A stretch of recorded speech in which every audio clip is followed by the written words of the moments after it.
Évangile de Marc, chapitre 1, dans la Bible du Semeur. C'est ainsi qu'a commencé la bonne nouvelle de Jésus-Christ, le Fils de Dieu.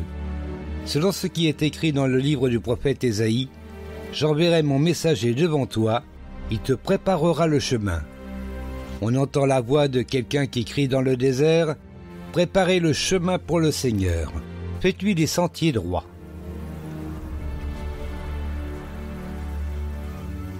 Jean parut. Il baptisait dans le désert. En effet, il appelait les gens à se faire baptiser pour indiquer qu'ils changeaient de vie afin de recevoir le pardon de leurs péchés. Tous les habitants de la Judée et de Jérusalem se rendaient auprès de lui. Ils se faisaient baptiser par lui dans le Jourdain en reconnaissant leurs péchés. Jean était vêtu d'un vêtement de poil de chameau maintenu autour de la taille par une ceinture de cuir. Il se nourrissait de sauterelles et de miel sauvage. Et voici le message qu'il proclamait. « Après moi va venir quelqu'un qui est plus puissant que moi. Je ne suis pas digne de me baisser devant lui pour dénouer la lanière de ses sandales.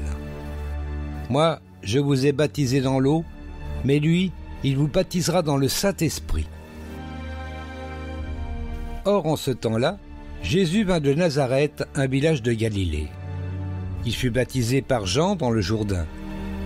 Au moment où il sortait de l'eau, il vit le ciel se déchirer et l'Esprit descendre sur lui comme une colombe. Une voix retentit alors du ciel.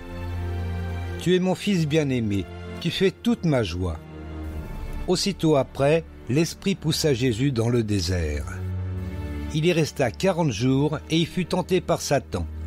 Il était avec les bêtes sauvages et les anges le servaient. Lorsque Jean eut été arrêté, Jésus se rendit en Galilée. Il y prêcha la bonne nouvelle qui vient de Dieu.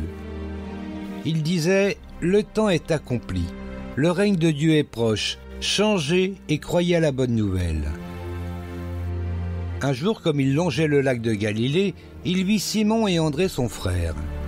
Ils lançaient un filet dans le lac, car c'étaient des pêcheurs.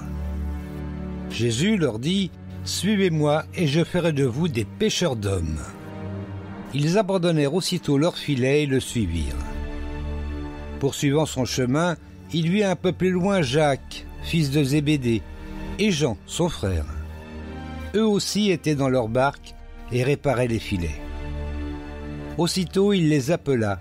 Ils laissèrent Zébédée leur père dans la barque avec ses ouvriers et suivirent Jésus. Ils se rendirent à Capernaum. Le jour du sabbat, Jésus entra dans la synagogue et se mit à enseigner. Ses auditeurs furent impressionnés par son enseignement, car il parlait avec une autorité que n'avaient pas les spécialistes de la loi. Or, il se trouvait juste à ce moment-là, dans leur synagogue, un homme qui était sous l'emprise d'un esprit mauvais.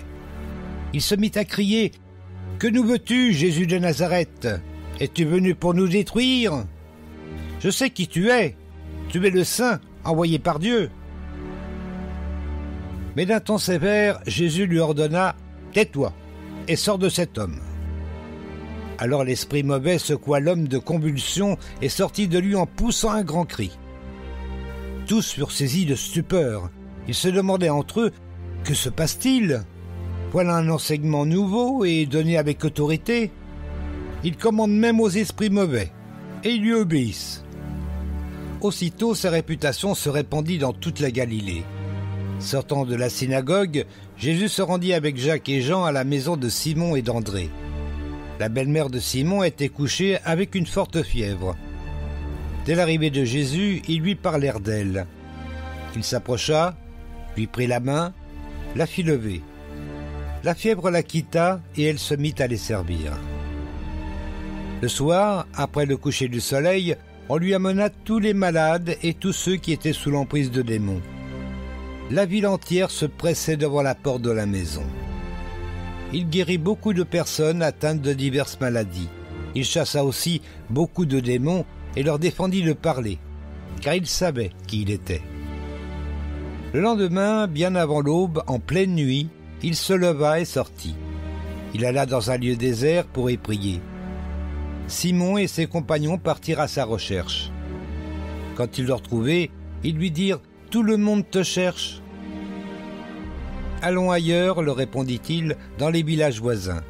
Il faut que j'y apporte aussi mon message, car c'est pour cela que je suis venu. » Et il partit à travers toute la Galilée.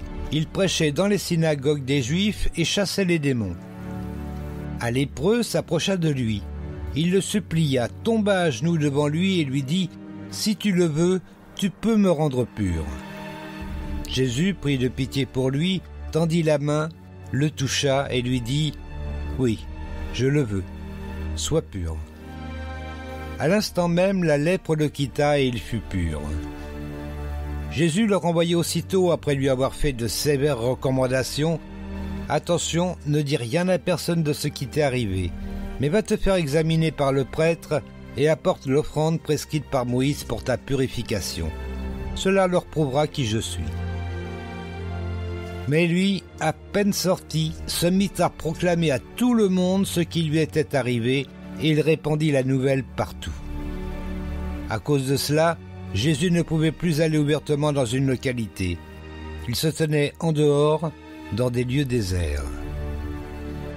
Cependant, on venait à lui de toutes parts.